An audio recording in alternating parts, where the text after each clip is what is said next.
I'm gonna trust myself. Oh, I'm gonna love myself. I'm gonna trust myself, love myself, believe in myself like I used to. Oh. What's up, everybody? Welcome back to 25-8 Podcast. I'm Keith Kilgore along with my co-host Johnny Free. Today we have two special guests, Lil Skinny and Rocker Steiner, number 2 in the world. Hopefully number 1 soon, right? Yeah, number 2 sucks. He's number 1 in my book. Yeah, you're number 1 in our hearts. Give me 2 more weeks. I'll be number 1. Sounds good, man. So by the time this comes out, number 1. Oh, yeah. Yeah. So, thanks for coming to Nashville, man. Thank you so much. Yeah. Y'all, I just want to know how these two crazy... Yeah, I do want to know how y'all ended up meeting. Yeah. So, my first year at the NFR is 2022. At the MGM, there's a place called the Gold Buckle Zone, and they ID'd. And so I didn't have a fake ID at the time. Mine got taken, I think, like the day before. So he was playing at a bar called Whiskey Down that didn't ID to get in. Yeah. So I was in there, and I was with Cowboy Cerrone and Justin Gaethje and some other guys. And he was playing the show, and he took his break. And at the time, I was wearing a shitload of rings and a bunch of jewelry. Rings, yeah. I asked about his rings, and then we just kind of became friends ever since. So it was a cool deal. Cool, man. Cool. Yeah, those are some good guys that you named. Good dudes to hang out with. So yeah. I do know the place you're talking about, the MGM. I've been in there a few times. The NFR, I think, is the best time in Vegas. You know? Oh, dude, it's the biggest week, the biggest 2 weeks in Vegas. Yeah, for sure. Crazy. So our 25-8 podcast, what we do is we try to give some insight to people that want to be a rodeo guy. They want to be a music star or whatever. So we start out by asking you guys coming up, how'd you grow up? How'd you get to where you're at? That 25-8 instead of 24/7 mentality to 25-8 to get, if you want to be a Hall of Famer, you want to be the best, that's what you got to be. So, right. I mean, start with you. Where'd you grow up? What got the drive? I know you had the boat story and all that other stuff. Yeah, man. So I grew up in Nashville, Arkansas, and then started doing music when I was 15, wound up on American Idol, but then I didn't really capitalize on the American Idol experience. Didn't really know about social media. Didn't really know what I was doing. I was from kid from Arkansas. Just, hey, I'm out here trying to do this thing, So that's when the grind really started in, where I started, when I graduated high school, I got a guitar scholarship, went to college, so started working on my musician craft, went to fine art school. And then on top of doing 20 hours a semester, I started doing 80 to 100 shows in a semester, just driving to different honky tonks and bars and just trying to play live as much as I could. So that was kind of where, my grind started, was kind of doing that thing and really trying to rough it out, playing down in Northeast Texas and Arkansas and Eastern Oklahoma and Mississippi and Louisiana. And I just kind of had this cool red dirt scene that's popping up. And so, yeah, man, that's where that's what got me started.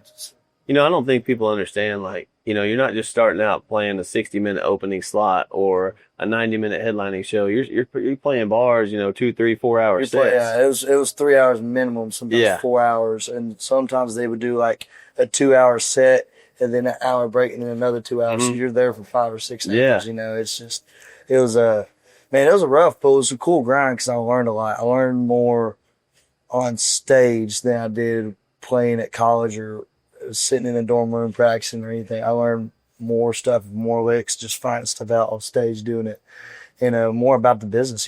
My degree was in music business, and I feel like I'll learn more by doing it than sitting in the classroom having somebody lecture me about it. So yeah, man, I'll never forget those times and going through the dirty South, playing shows. Yeah. No, there's some great venues and it's probably in some of the worst parts of town too. But you do it, and you grew up doing that, and you coming from where you came from, rodeo family, and you wanted to wakeboard, right at first. Yeah, my childhood is it's a long one. I grew up, knowing my dad and granddad were world champions and in the rodeo deal, and I honestly just never wanted any part of it. I never wore a cowboy hat.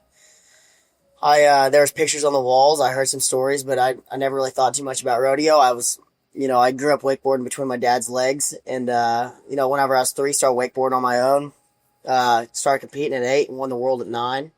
And whenever I got to about 13, I don't know. I felt like I was like I almost felt like I had it all figured out. You know, I won the world at, you know, a year into competing, and I was like, you know, I kind of got everything figured out. I don't need help. I don't really, I think I just kind of stopped caring about it and stopped trying. And then I just kind of wanted to do something else. So my granddad had the bright idea of to ride bareback horses, and he showed me a video of some kids my age riding bareback horses, and I kind of just fell in love with it. You know, it was just kind of what I did even before I did it, and so I started and just never stopped, I guess. Yeah, man. Well, you talk about practicing from 13 to 18 and a rookie, and then making the NFR every year.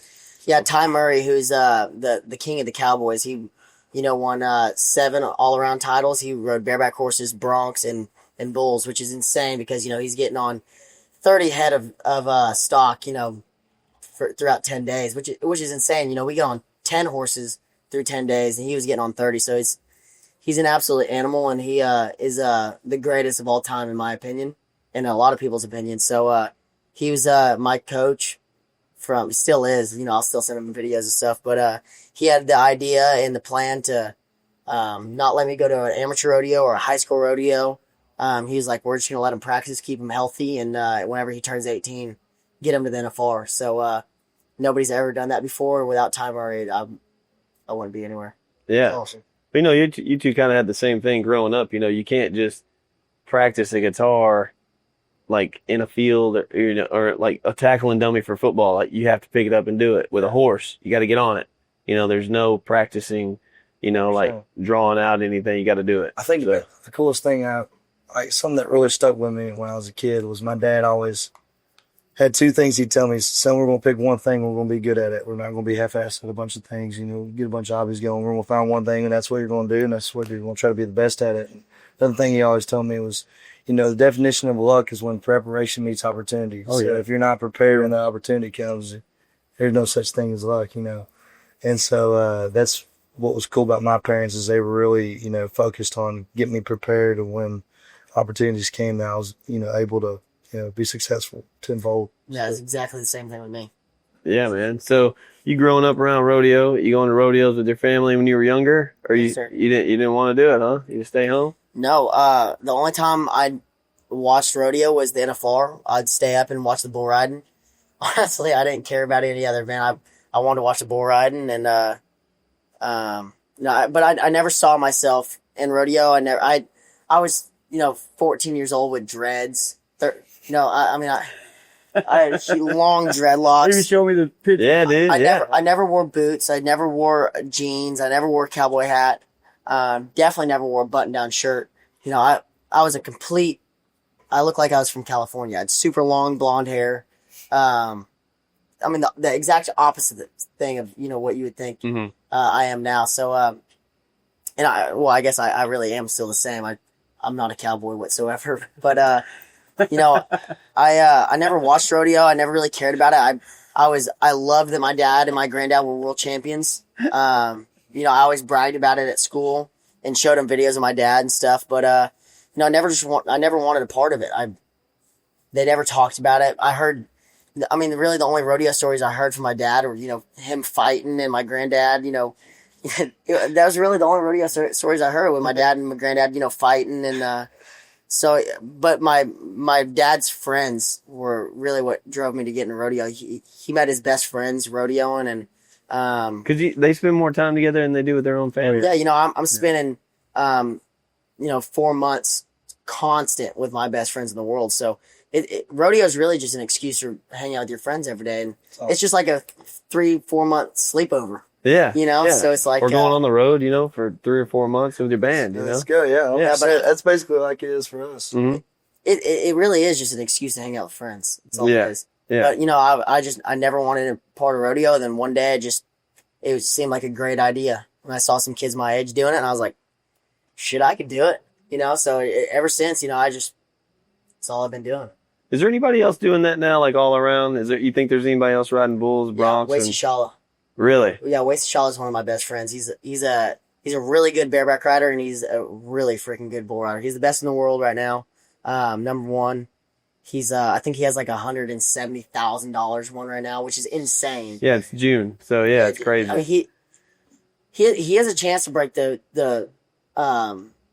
season's earning record. Wow. So Wow. he's really good. He's 19.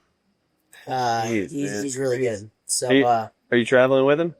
no sir. So Oh, because he's riding both, so he's got to stay. so like it's kind of complicated for guys that are doing 2 events or 3 events, just because they might get up over here in the bareback riding, but they're over here in the bull riding. So it's like they can't really rodeo with anybody. He rodeos with a kid named Justin Woodward. So Okay.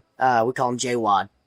So he's just kind of bouncing all over the place. There's really no way to rodeo with him, which sucks because I would love to, but yeah, he's a great bull rider and a really good friend. So Good, man. Good. So we interviewed we had an episode called the Hall of Fame episode, right? And so it's kind of neat to have a younger perspective here because you guys are just now getting started in the career. And these 2 guys, both of them, we asked him, we said, what was that moment? And AJ came out and he said, man, the first time I took that bump, he's like, I got up and like, I can do this. I can do this right here. This is what I'm going to do. And then Champ, the first time they ever gave him the football, he ran it for a touchdown. Champ Bailey, he's like, that's what I want to do for the rest of my life. So what is that moment for you that knew this is what you want to do for the rest of your life? And what was that moment for you that you wanted to do it for the rest of your life? So what was that moment that made it say? I had to me, it was kind of split up in 2 moments because when I first became a music lover, started being a fan of music, not really wanting to do it, I feel like when I was a kid, I was obsessed with Angus Young from AC/DC. Oh, yeah. And I used to dress like him for Halloween. Like, that's what I want to do. I walked around doing the strut, and my first guitar was a SG. Like, that was. We got to see that before the day's over with. Yeah, I've got a picture of me like dressed up like Angus. now. Yeah. Now. Yeah. I'm about as coordinated as a basketball player with 2 left feet. That's gonna look weird, but anyways, Sorry. yeah, you got me on track. Damn it, Rocker. So yes, that was kind of the first moment of like what got me into music and loving it. And then my dad was just a big music fan. And then when it got to actually doing it for a living, I think it was so after the American Idol thing happened, I just kind of really got tired of it because I just didn't know if that's really what I wanted to do.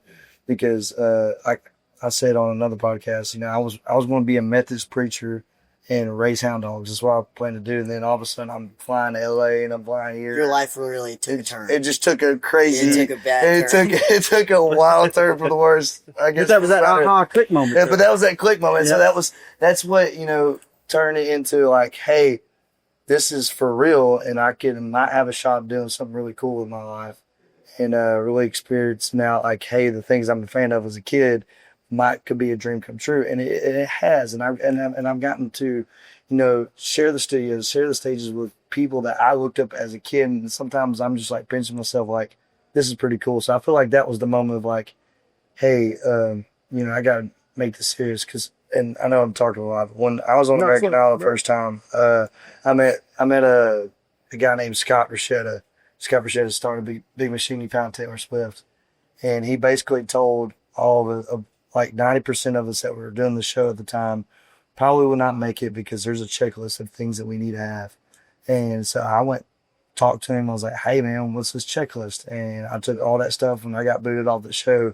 I just went through that checklist. It's like, hey, there's a thing called a one sheet. There's a thing called a EPK, electronic press kit. This is how you book shows. This is how you go and build a budget to do this thing. And so like, there's a lot of stuff. I feel like that was a aha moment of, hey, this is how you take this to the next level.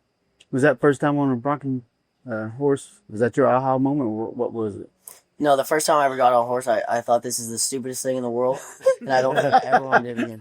That's exactly what I thought he was going to say. No, I ain't gonna lie, that's what I thought he was going to say. Before I started riding bareback horses, I got a buck machine and started riding this buck machine. And I thought I was the fucking best in the world. I was like, this is gonna be easy, right?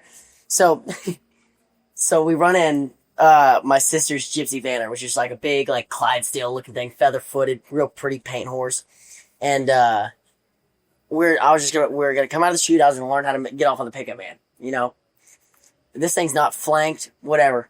Turn this thing out, it just kind of trots along, and all of a sudden it starts bucking. And I think I thought I was riding good, but it turns out I hit on the hardest part of the arena. so fast. And I got up and I was like, look, that was nothing what I thought it was going to feel like. And, but, you know, really, I have a thing where I don't like to be the worst. You know, I hate it so That's much. the best.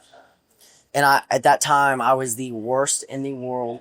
And it was like everything I could do to get as good as possible, as fast as possible. And so, like, it's like 2 times a week, 5 horses a day. You know, in the gym constantly, you know, 13, 14 years old, on the spur board, bucking machine. And it was like, let's see how good I can get as fast as possible. And, you know, I kept that up for 5 years and it paid off. Mm-hmm. So, but it's funny, like, you know, sometimes my biggest flaw is, you know, I feel like as soon as I get to, you know, somewhat be the best in the world, I almost get bored and I want to learn something new. And, but, you know, I never have it figured out. That's the best thing about bareback riding is like, you can never be too good. It's like golf. Like, nobody's ever going to shoot an 18 on 18 holes. So it's like, you're never going to be as good as possible. That's why he's going to be a Hall of Famer. Yep. Now you got to have that mentality. If you don't have that mentality, you're not going to have that. I'm just telling you that's what separates. And same thing for you. Like, listen to you talk. You're going here because the ones that just want to be like, okay, well, I'm here and I'm good. You don't want to be here and be good. You want to be here and then like next level. What's the next step? You know what I'm saying? So that's a good thing. I like that. Yeah. Yeah, man. Never want to Yeah. be comfortable. No. You're never perfect till you shoot an 18. Yeah, exactly. And see, this is good for these kids or anybody, even grown people watching this right here. You know, I mean, it does good for them because a lot of people out here on the fence and they're like, man, I worked my butt off. How'd I get to the next level? And sometimes they want to give up, you know, military people, whoever. It's like, man, these guys ain't giving up. Why should I give up, you know? Yeah, you know what really pisses me off is there's always someone out there that thinks they're better than you at what you do. That's right. And so, like, I know it's harsh to say, but and like I have some of my best friends are bareback riders, but I just don't. I really, and they should think this way too. I really don't think anybody should ever be okay with somebody thinking that they're better than them of what they do. That's right. And that's really what fires me up. And, you know, I push my friends and my friends push me. Like, I want my friends and my traveling partners to be just a little bit less good than I am, you know, just a little bit less good. But I wish they could win second, third everywhere. Right. Yeah. And, but we push each other but really I let them know that, hey, there's this group of traveling guys over here. They think they're better than us and that's not okay. No. You know? So I think that's what everybody should think is, you know, playing guitar. Like, you should always be practicing playing guitar, thinking, hey, that guy over the bar across the street thinks he's better than I am. Yep. And that's bullshit. Yeah. You know? So. High tides raises all ships. Mm-hmm. That's it. Yeah. That's the mentality. I mean, growing up around, you know, I grew up in a trailer park and I grew up with one of the biggest stars in WWE in the trailer park and just watching him as a kid and watching me as a kid and watching my brothers and everybody. We always had that drive, you know what I'm saying? It's always like, we want to do better than these kids that made fun of us or, you know, and did this and did that. And now these kids, and we don't wish no harm on them at all. We would help them because we grew up with them. But here they are down here. And not that we're up here, but we just, and to this day, I mean, I'm 50 years old and to this day, I still don't think I'm good enough. I think I got to find something else, you know, and AJ same way. AJ, like right now, he's like, okay, I'm going to retire, but what am I going to be good at next? Mm-hmm. You know, so now I'm going to go to the next episode, but now I want to be, so we're building him a building to train all these wrestlers coming up, and now he wants to be the best at that, you know. Wait. So He's gonna teach those kids to be great. Yeah. You know, 100%. or whoever. Yeah, comes but I mean, to like, school. what I just said, like, everybody should have the mentality of that they're the best. I mean, That's it. That's what you have to have. And if so-and-so thinks he's the best and I think I'm the best, that's just what's going to keep driving our whole generation up in the bareback riding world. So, you know, I've had some interviews where I'm saying, you know, I'm the best or whatever. And I don't mean but you got to tell yourself. I don't mean anything by it to the people that No. because like I said, my best friends are doing the exact same thing I'm doing. And I think everybody should think that way. Yes, Yeah. and that's the problem with people out here. The mediocre people, like Nick Saban said it best. Mediocre people don't like successful people, and successful people don't like mediocre. You know what I'm saying? Mm-hmm. And so it's not good for them to hang out with each other because they don't have the same goals, they don't have the same things. And it's like me and AJ was talking about one time. I'd say, man, you don't hang out. He's like, dude, I ain't got time.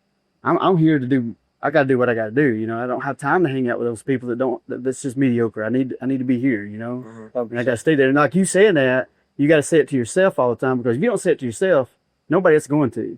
Because once you get successful, everybody wants to see a little bit of failure. Right. And you don't want that. Yeah, like, but another thing on that is like, there's a lot of times where like I get off a horse and I'm like, yeah, am I winning first or second in rodeo? Yeah, but I could have done so much better. Yeah. You know, like I messed up, and then there'll be people behind the chutes going, "Hey, that was fucking perfect." And like, I think it's better to listen to yourself than somebody else, because you can be not doing well, and somebody's going, "Hey, you're fucking killing That's it." it. And like, you can't. I don't ever like to settle for that. Nope. That's it. One of my favorite things, and I quote my dad a lot because he's my role model, but Dad told me, he said, "Son, if you hang around 3 junkies, you'll become the 4th one. That's it. You hang around 3 successful people, you'll become the 4th one." It's You all become about who you hang out with. 100%. I learned that one the hard way. Why he's still hanging out with me, I don't know. Hey, so talking about that, when you're writing a song, when you're writing a song that you want to take, you think this is that. So what is your mentality when you're writing a song? Man, I feel like most good songs aren't written in a day. That's right. So, It's a lot. everybody wants to get together and write, from 11 a.m. to 2 p.m. And I think there's an art to that. I feel like there's a good mentality of, hey, I want a lot every day from 11 a.m. to 2 p.m. to write. Is that song finished that day?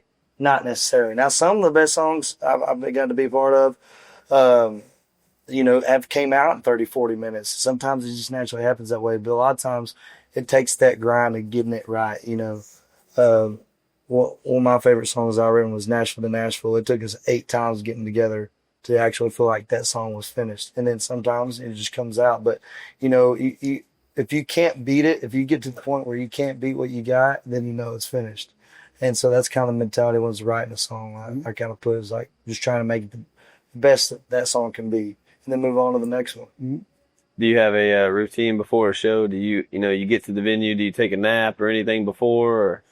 Man, I don't really have a routine, and I'm a big talker, so I'm bad about going somewhere and talking with people before when I should be kind of getting into more of a headspace of. Hey, I was thinking resting your voice maybe. But yeah, no, right. Yeah, I'm kind of exact opposite. But I will say, like, there's a few things I like to have, so many waters before I go, because like hydration is big on keeping my voice and sleep. Like, Is it just water, or is there something in it?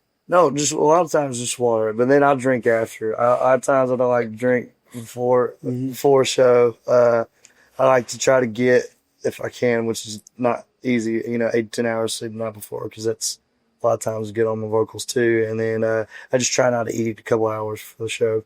Yeah. You can't be looking fat up on stage. You gotta be Hey, the guitar hides it. Yeah, dude, I'm telling you, I don't want to look bloated. 2, dude, I get so much like reflux that it burns my vocal cords. I just say like. What's your routine before a rodeo? You have a certain one that you do? You take a nap or anything before? Because what y'all I'm getting not there? really like the person to have like a set pattern. I'm kind of just like, some days I might get 12 hours. I might go to sleep at 12. I might wake up at 12. Yeah.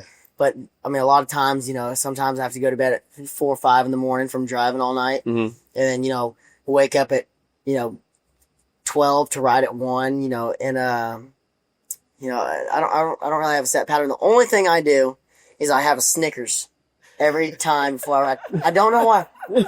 I'm telling you right now. Hey, Snickers, if you're watching this, he needs some. No, I'm serious. Like to all the other guys I ride against, if they see me eating a Snickers Here's a before I commercial. ride, it's over.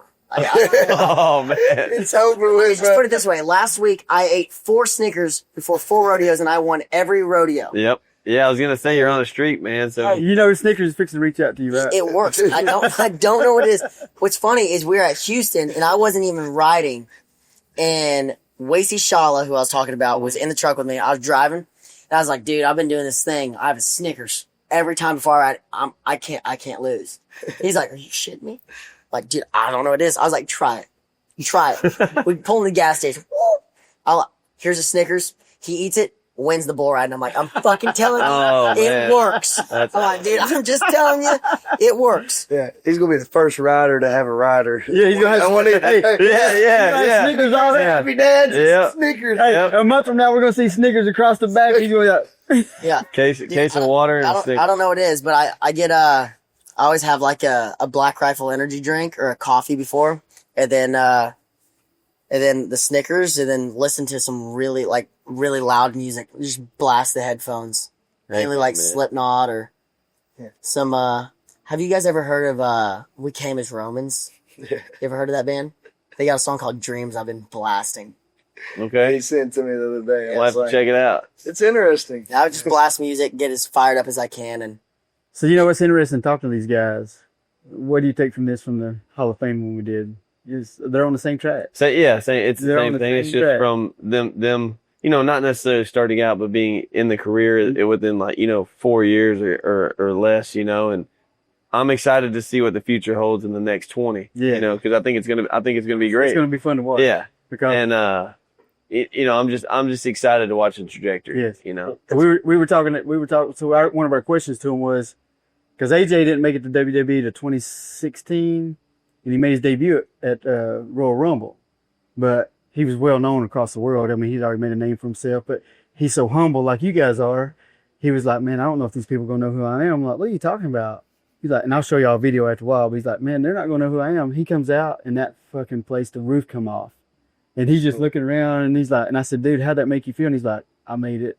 He's like, I fucking made it, But he said, and then it went from, I made it there to now I want to be the world champion. So then he beat John Cena and he beat some other people. It's all pretty scripted, but it's still real. I mean, it's real, but it's not real, 100%. And then Champ we asked him about the Super Bowl, and I said, what was that like coming out? And he's like, I didn't even get to enjoy it. He's like, because all I thought about was what I got to do.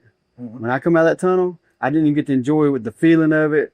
What it was, and AJ was saying, I didn't get to enjoy the feeling of it because I knew I had a job to do when I got out there. And that's the same thing with you, same thing with you. When you go out on stage, Yeah. I got a job to do, right? Yeah, you don't pay attention to the lights and the fire. yeah, when people say like, oh man, that rodeo is so fun, like it's the best rodeo. Like I've never sat in the stands and watched a rodeo, and so like when I'm out there, like I don't ever just like enjoy the rodeo and like watch everything. You're at work. It's just like Skinny playing a show. Yep, like exactly. he's working. Like yeah, You're focused. Is he having fun? You're focused. But he's not.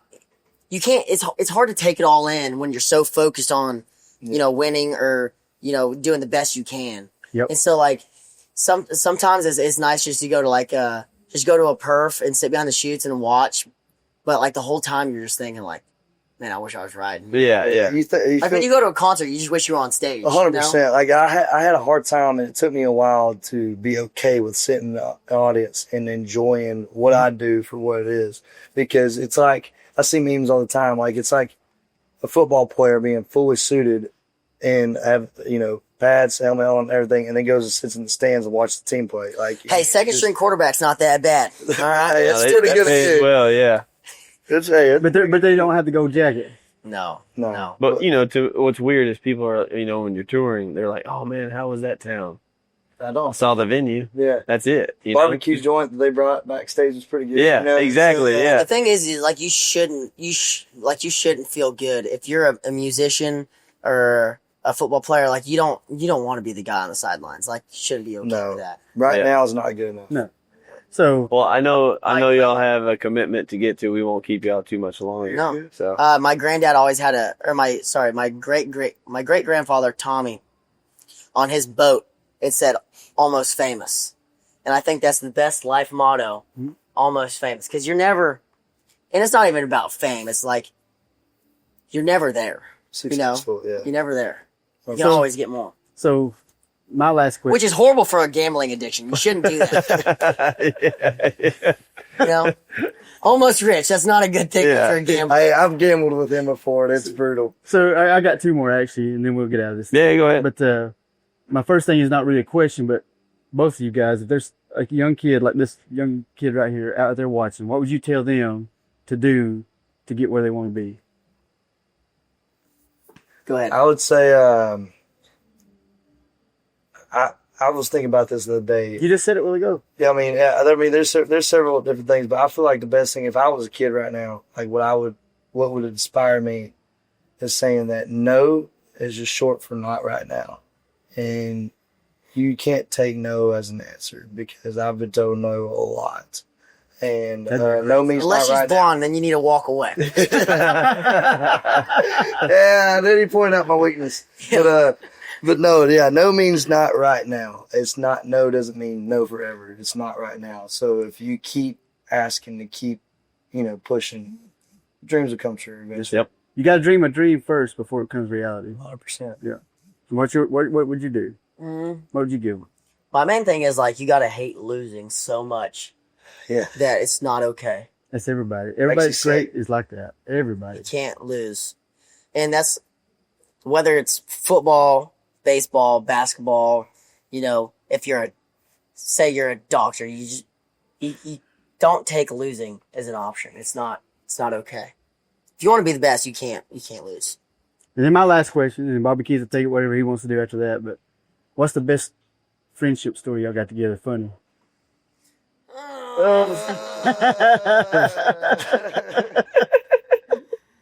Oh, yeah. We've had a lot. One story might be better than the other. That's the thing. Well, just You pick go one. first. You go first. Yeah, you're the first. I don't know if we should. I don't know if we should do this.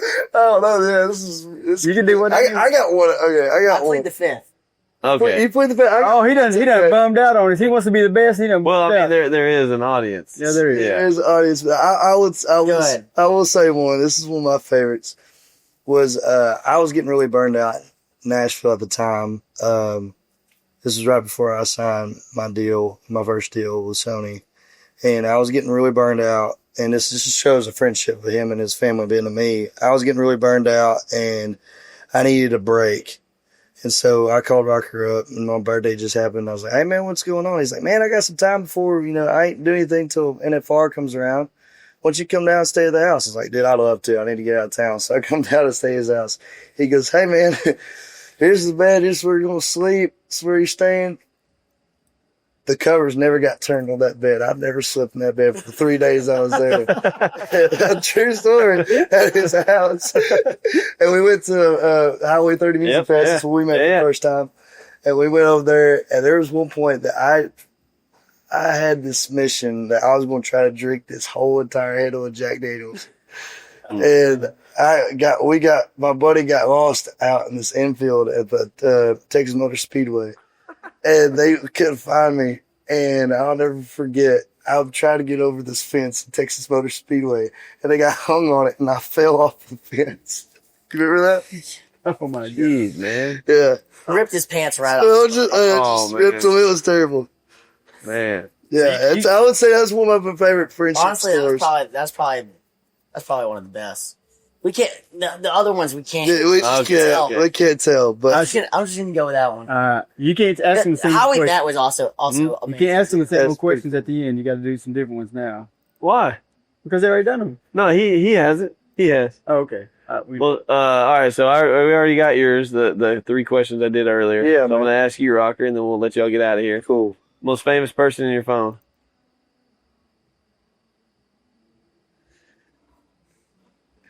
Dana.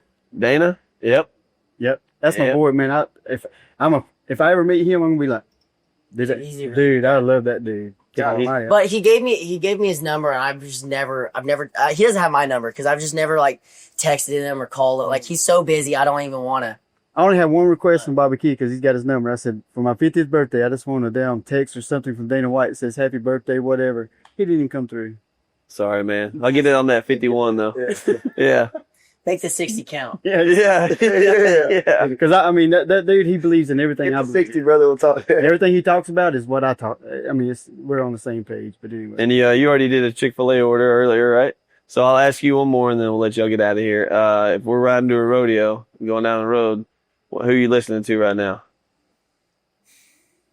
Right now, it's a lot of like Stone Temple Pilots. Not like a lot of it, but I really do like the song Duality by Slipknot. Okay. we're gonna hook him with the Slipknot. A show? Yeah, I got the hook. Okay. What else? Be fun. Let me see, hold Are your traveling partners listening to the same stuff, y'all? on. They listen to whatever the hell I'm playing. Because you're driving. Yeah, What else? I love this dude, man. Silverchair. Chair, I'm Tomorrow. Oh, blasting. Silverchair, yeah. Okay. Tomorrow, Suicidal Dream. The Frog Stomp album is sick. Whatever. This is an old soul right here, man. Well, we can't thank y'all enough for your time. Thank y'all for being. brother. Yes, sir. Appreciate you. Yeah, man. I love you. I love you guys, man. Hey, The 25-8 podcast has been Keith Kilgore, my co-host Johnny. We had Lil Skinny and Rocker Steiner, soon to be #1 in the world. Yeah, we'll see y'all next time. I'm gonna trust myself. Oh, I'm gonna love myself.